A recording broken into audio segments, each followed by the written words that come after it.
positivo aqui, mas a alegria no Senhor não está vinculado ao que temos, a bens materiais, possessões, capacidades, sabedoria.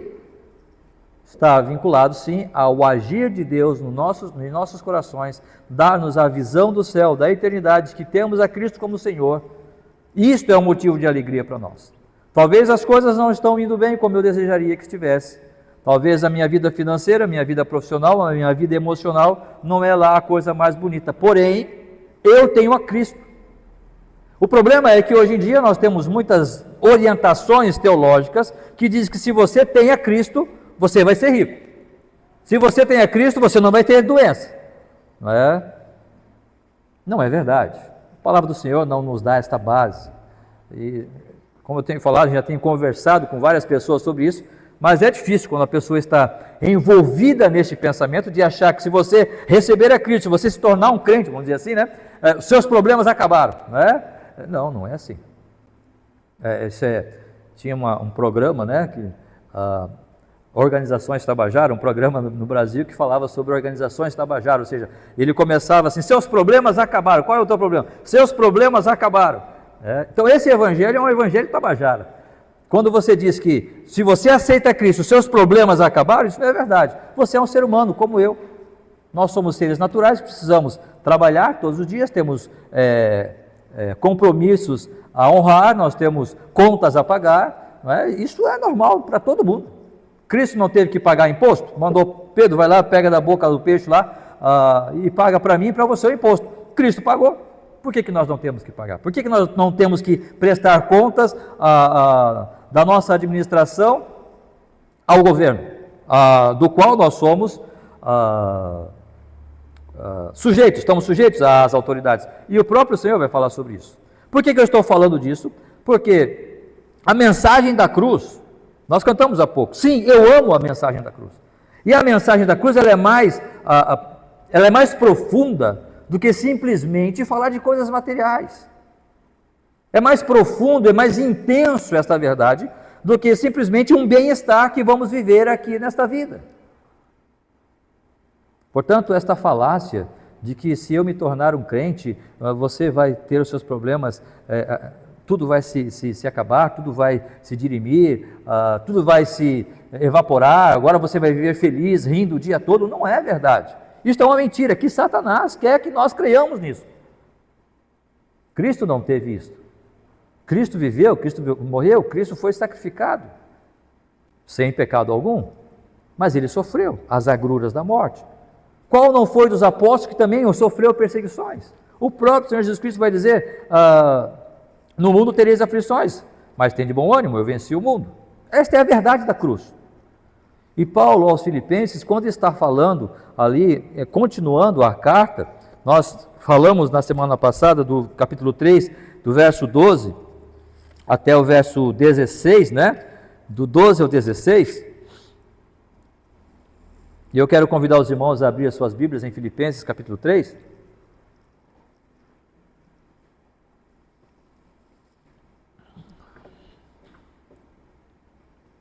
Do verso 17, continuando, portanto, a nossa leitura, e é isso que eu quero falar para os irmãos, né? A gente fica pensando, buscando qual assunto. 1 Coríntios 15 é um texto interessante sobre a crucificação, né? Sobre essa ressurreição de Cristo. 1 Tessalonicenses, a volta de Cristo ali, né? Os mortos se ressuscitarão, também é um texto interessante para falarmos sobre a ressurreição de Cristo. Mas eu estava então seguindo aqui a leitura de Filipenses e eu me deparei com esse texto. Vamos ler, do verso 17 ao 21. Irmãos, sede imitadores meus e observai os que andam segundo o modelo que tendes em nós. Pois muitos andam entre nós, dos quais repetidas vezes eu vos dizia, e agora vos digo até chorando, que são inimigos da cruz de Cristo. O destino deles é a perdição, o Deus deles é o ventre, e a glória deles está na sua infâmia, visto que só se preocupam com as coisas terrenas. Pois a nossa pátria está nos céus, de onde também aguardamos o Salvador, o Senhor Jesus Cristo, o qual transformará o nosso corpo de humilhação para ser igual ao corpo da sua glória, segundo a eficácia do poder que ele tem até de subordinar a si todas as coisas. Vamos orar. Muito obrigado, ó Deus, pela tua palavra. fala aos nossos corações, pelo ministério do Teu Santo Espírito nesse momento. Que os nossos corações, mentes possam ser transformadas, não por um entendimento ou uma capacidade própria, pessoal de cada um de nós, mas sim, ó Deus, pela ação do Teu Santo Espírito, pela Tua graça revelada em Cristo Jesus. Muito obrigado, nós oramos e agradecemos, em nome de Jesus. Amém, Senhor. Eis aqui o texto. Eis aqui o texto que eu precisava para falar hoje, nesta manhã, sobre a cruz. Sem cruz, não há ressurreição. Quando os irmãos entraram ali, a Kátia teve a ideia de fazer ali um adorno, né, que representasse, que fizesse alusão à ressurreição de Cristo. Então tem ali uma projeção de um túmulo, né, cuja porta está aberta, tem ali uma cruz, mas Cristo não está lá. Por quê? Claro, Ele ressuscitou. A tumba está vazia. Por quê? Ele reviveu. Não é? Mas a cruz está lá, sempre lembrando-nos da mensagem dela, falando do que aconteceu ali, que alguém, um ser, um homem perfeito, o Deus homem, veio a esta terra, viveu e morreu por mim e por você, sem nunca ter cometido pecado algum. A cruz está vazia, sim, mas a mensagem dela continua cheia de verdade. Sabe qual que é o problema? O problema é que existem pessoas que são inimigas desta mensagem. Olha o que Paulo diz: pois muitos andam, entre nós dos quais repetidas vezes eu vos dizia. Lembra que nós falamos na semana passada da repetição? E Paulo volta a repetir aqui mensagens que ele já tinha passado para aqueles irmãos, para aquela igreja, e aqui ele volta a repetir, ele volta a falar de novo. Repetir nunca é demais. Para que nós lembremos de verdade, é necessário que estejamos sempre repetindo. E ele vai dizer, versículo 18, pois muitos andam entre nós, dos quais repetidas vezes eu vos dizia, e agora eu vos digo, até chorando, que são inimigos da cruz de Cristo. O que vem a ser alguém inimigo da cruz de Cristo? Precisamos primeiro definir o que é inimigo. Inimigo é aquele que não gosta de você. Inimigo é aquele que quer te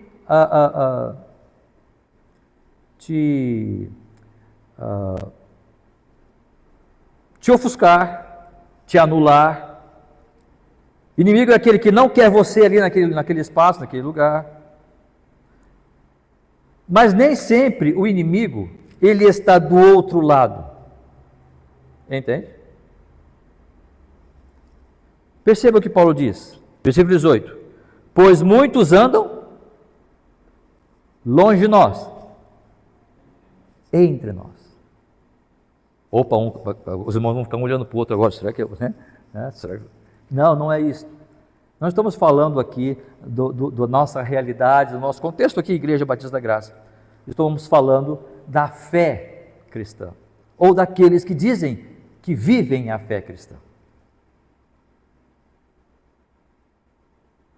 Muitos andam entre nós, se dizendo evangélicos. Talvez Paulo não era a pessoa mais simpática no tempo dele. Porque, é claro, esse dia eu estava falando com o Senhor, né, falando sobre a igreja e tal, né, ele até veio aqui alguns dias, e ele falou assim, pois é, mas a igreja mudou muito, né, pastor? Eu falei, realmente os tempos têm mudado e a igreja vai acompanhar isso, a igreja vai mudar, né? A própria palavra diz, vai haver um esfriamento, isso é uma realidade. A questão da apostasia. Aí ele falou, porque não, quando eu ia para a igreja há anos atrás, poxa, como era bom, nós íamos para a igreja, tinha bons aniversários, né, pastor? Eu falei, rapaz, se você vai para a igreja porque tem bons aniversários, alguma coisa está errada com você. Você tem que ir para a igreja porque tem uma boa palavra sendo pregada, porque a igreja está investindo em evangelismo, né? Você pode perceber que aqueles irmãos, mesmo nas suas deficiências, eles estão trabalhando para a glória de Deus. Vamos errar? Claro que vamos falhar de alguma forma, somos limitados, somos pequenos, claro que sim. Mas quando você percebe que aquela igreja está, mesmo que nós não tenhamos bons aniversários, ainda que tem pessoas aniversariando no dia de hoje, né? Pois é. O Senhor me prometeu uma coroa, né? Mas, não vai vir só na eternidade, já está, né? A minha coroa daí já chegou, a primeira coroa. Mas quando eu conheci ela não era, ela novinha. Eu também era. Mas está fazendo alguns anos de vida hoje, né, a Kátia. Deus abençoe a vida dela, né? Somos gratos, tanto eu quanto a Larissa, a Natália, somos gratos pela vida da Kátia.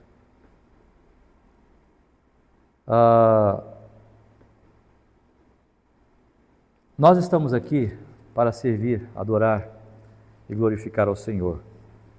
E se eu vou à igreja só por causa de aniversário, é porque eu não entendi ainda o verdadeiro significado da igreja, o verdadeiro significado da mensagem da cruz.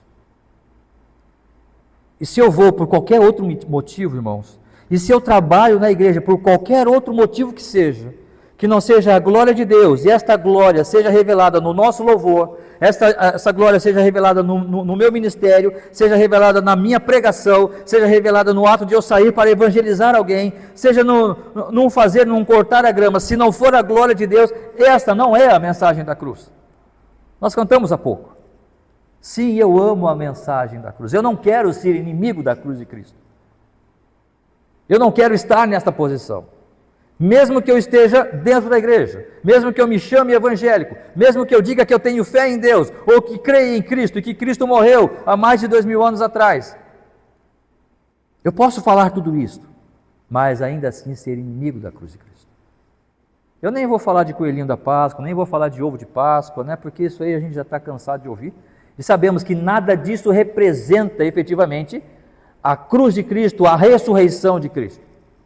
Nada disso representa a mensagem. Isso aí é uma coisa que o inimigo coloca e as pessoas aceitam, com os seus olhos ávidos por prazer, elas aceitam essas coisas e não percebem o quanto que isso tem ofuscado a mensagem verdadeira da palavra de Deus sobre a crucificação e a ressurreição do nosso Senhor Jesus Cristo. Sem falar do Natal também, que daqui a pouco já estamos chegando ao Natal, e aí vem Papai Noel de cá, e ho para lá, e mais não sei o quê. Tudo para quê? Simplesmente para ofuscar efetivamente a verdadeira mensagem do Natal, ou da cruz, ou da ressurreição de Cristo. Irmãos, sede imitadores meus. Talvez nós podemos olhar para o versículo 17 e pensar, mas é a glória de Deus, mas olha, Paulo está trazendo a glória para si? Não. Paulo vai dizer aos Coríntios, sede meus imitadores, assim como eu sou de Cristo. O que Paulo está dizendo aqui é que ele era um referencial. Ele sabia da sua função de apóstolo. E Paulo vai dizer aos Efésios a doutrina dos apóstolos. Em Atos 2 vai dizer que a igreja permanecia na doutrina dos apóstolos. E Paulo, como apóstolo, ele sabia da sua importância, e ele tinha que ser o modelo, porque ele representava a palavra do Senhor, ele era um arauto da verdade, ele representava, assim como cada um de nós, representamos a Cristo aqui nessa terra. E ele vai dizer para os coríntios, nós somos o bom perfume de Cristo.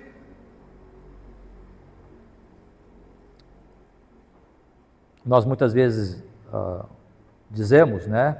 Você não pode olhar para as pessoas, é claro, não devemos fazer o nosso trabalho olhando para pessoas. Mas se nós somos o bom perfume de Cristo, nós também precisamos ver pessoas que estão servindo ao Senhor, pessoas que estão vivendo em santidade, pessoas que estão buscando viver em justiça, em santidade e retidão. Cristo vai se revelar em nós, através de nós, através das nossas ações. Nossas ações não vão ser a condição para a salvação, é claro que não. Mas no momento em que nós somos salvos, reconhecemos a Cristo como o Senhor da nossa vida, isso precisa transformar-nos. Esta é a mensagem da cruz. Porque esta é a mensagem que Paulo estava falando. Lembra na semana passada que nós conversamos a respeito do texto anterior? Versículo 12, por exemplo, não que eu tenha já recebido ou tenha já obtido a perfeição, mas prossigo para conquistar aquilo que também fui conquistado. E o que é para o que foi que Paulo foi conquistado? Nós fomos para Romanos capítulo 8. Aqueles que chamou, justificou, predestinou, glorificou, para sermos o quê? Conformes à imagem de seu Filho. Qual é o nosso prêmio? O que é que nós queremos? O que você quer? A salvação? Sim, mas é muito mais do que isso. Se é que podemos dizer assim, né? Se nós estamos diminuindo a salvação, Mas, além da salvação, o que eu quero, o que você quer, ou deve querer, o que nós devemos querer, é nos parecer com Cristo, estarmos à semelhança de Cristo. E é isso que Paulo está dizendo: sede meus imitadores. Parafraseando aqui Coríntios, quando ele fala para Coríntios, assim como eu sou de Cristo. Nós precisamos ser iguais a Cristo. A mensagem da cruz é esta. E falamos também sobre um novo propósito, um novo objetivo de vida. Prossigo para o alvo. Agora nós temos novos alvos, nós temos, esquecendo-me das coisas que para trás ficam e avançando para as que diante de mim estão. Prossigo para o alvo, para o prêmio da soberana vocação de Deus em Cristo Jesus. E aí falamos no versículo 16, todavia, andemos de acordo com o que já alcançamos. O que alcançamos? Essa semelhança com Cristo. Alcançamos esse novo propósito de vida. A mensagem da cruz é mais do que salvação. Mas tem pessoas que são inimigas da cruz de Cristo. Não querem levar e nem aceitar essa mensagem, mas muitas vezes estão entre aqueles que se dizem cristãos. Por isso que eu acho que Paulo muitas vezes era chato. Ele não era muito simpático e talvez não tinha muitos likes no Instagram dele. Eu acho. Porque esses inimigos da cruz de Cristo, eles têm características.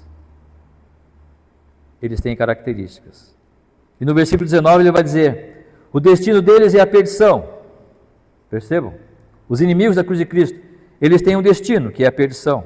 Eles têm um Deus, que é o ventre. E eles têm uma glória, que é a sua infâmia.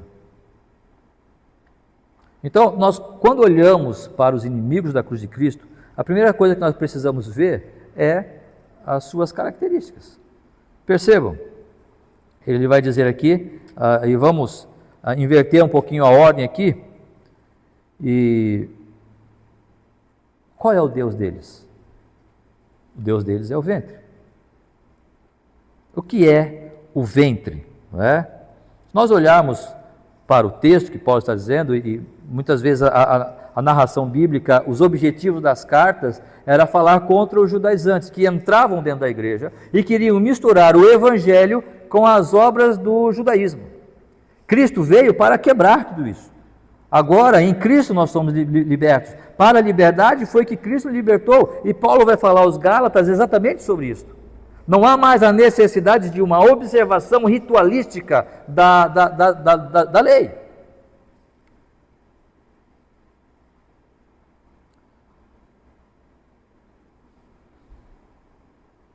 E atualmente o que vem a ser? Se nós transferirmos para os nossos dias, nós não temos judaizantes aqui.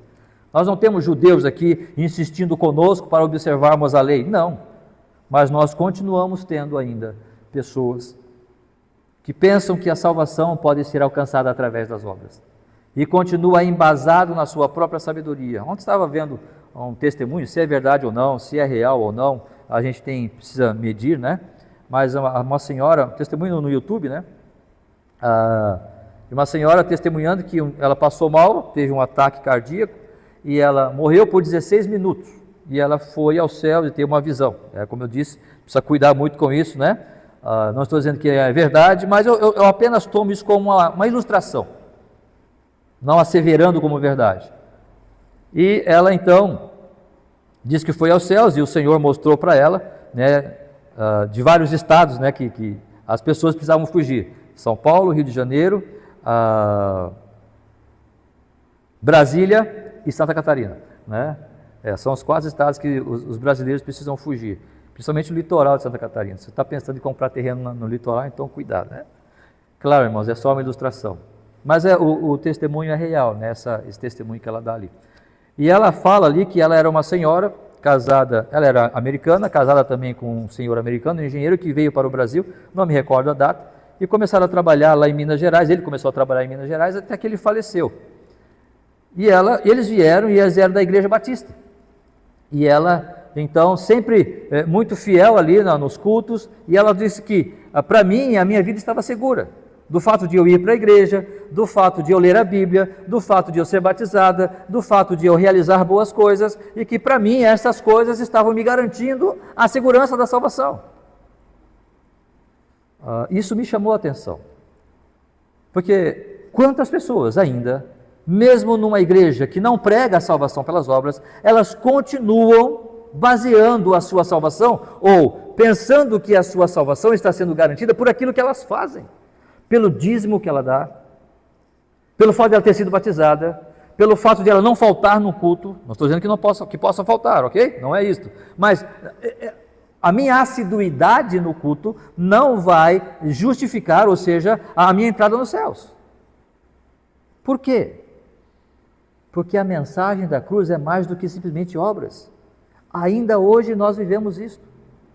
E obras, por quê? Por que obras, irmãos? Porque a obra me dá prazer.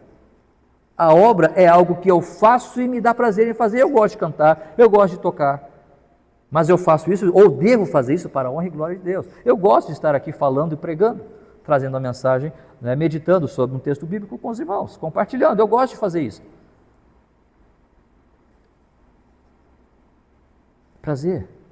O Deus deles é o ventre.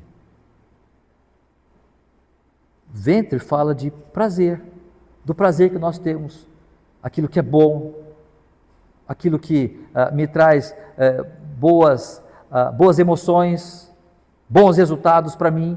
Eu tenho prazer em fazer isso. Quando eu faço isso, eu me alegro, eu estou bem. Quantas pessoas ainda vivem pelas obras, pensando que as suas obras dão garantia de que serão salvas? Querendo ou não, essas pessoas continuam vivendo desta forma. E não vou dizer outros líderes até, que vivem desta forma, pregando esse tipo de salvação. Porque isso dá prazer. Eu fiz, então estou garantido. Agora, quando eu penso que foi o Senhor que fez, e eu preciso me despojar de todas as coisas, lembro de Nicodemos, quando Jesus diz, importa-vos nascer de novo. O que Jesus quer dizer? Você precisa... Você é um doutor da lei. Você conhece a lei, você conhece a religião. Mas você precisa jogar tudo isso fora. Lembra que Paulo fala em alguns versículos antes? Tudo considerei como refúgio. Como esterco. Como escória. Tudo que nós achamos que nos traz prazer e achamos que estas coisas vão dar-nos alguma relevância diante da nossa entrada nos céus, irmãos, tudo isso é escória e para nada serve. E em vivendo dessa forma ou pregando desta forma, nós estamos tão somente vivendo para o meu próprio prazer, ou me caracterizando como um inimigo da cruz de Cristo. Porque a cruz de Cristo fala sobre não só apenas salvação, mas fala com relação a me parecer com Cristo. Lembra que Paulo diz no versículo 10 do versículo 10 desse capítulo? Para o conhecer e o poder da sua ressurreição. A mensagem da cruz fala que há um Deus, este Deus, homem-Deus, morreu, mas a cruz está vazia. Vazia para nos dar o poder de sermos transformados por Ele mesmo, para nos parecermos com Ele a cada dia mais. Não fala do meu prazer. Lembra quando Jesus disse, quem quiser me seguir, tome a sua cruz. Tomar a cruz é exatamente me despojar de mim mesmo. E dizer, Senhor, agora eu quero seguir a Ti. Não é o meu prazer, não é o meu ventre. O meu prazer, a satisfação do meu corpo, agora deve estar em segundo plano. Esta é a mensagem da cruz. Eu posso até discordar, você pode até discordar, nós podemos chegar a uma conclusão que não é a coisa mais gostosa do mundo, podemos chegar a muitas conclusões, mas esta é a mensagem da cruz. Eu discordar, eu digo no sentido de entendermos que não é bom, não é gostoso, exige sacrifício para nós, para mim e para você. Podemos discutir sobre várias coisas, mas a mensagem da cruz é esta. Não é apenas para me salvar. Vem para cá, está salvo. Vem para cá, está salvo. Não! A mensagem da cruz é uma transformação constante, é uma vida de santificação constante, até a glorificação. O Deus deles é o ventre. Já viram claro que já, né, ouviram falar da dança do ventre, né? Ela foi criada lá pelos sumérios há 3.500 anos atrás e tinha ali toda uma alusão a cultos ancestrais e fala também dessa sensualidade. Diz que quando Salomé estava dançando diante do rei que pediu a cabeça de João Batista, ela estava ali dançando a dança do ventre, era mais ou menos essa a ideia. O ventre é o prazer do ser humano. Esse prazer sensual também podemos seguir para essa linha. Cada vez mais na igreja nós podemos perceber, irmãos, que os cultos têm sido levados para um humanismo. O homem é importante. O prazer do homem é importante. Do ser humano deve ser evidenciado. Nas músicas, nos louvores. Cada vez mais os cultos têm sido cultos feitos para a exaltação do homem, para o prazer do homem. Eu vou buscar uma igreja que eu goste, não é o que você gosta. Como nós falamos há pouco sobre o aniversário, né?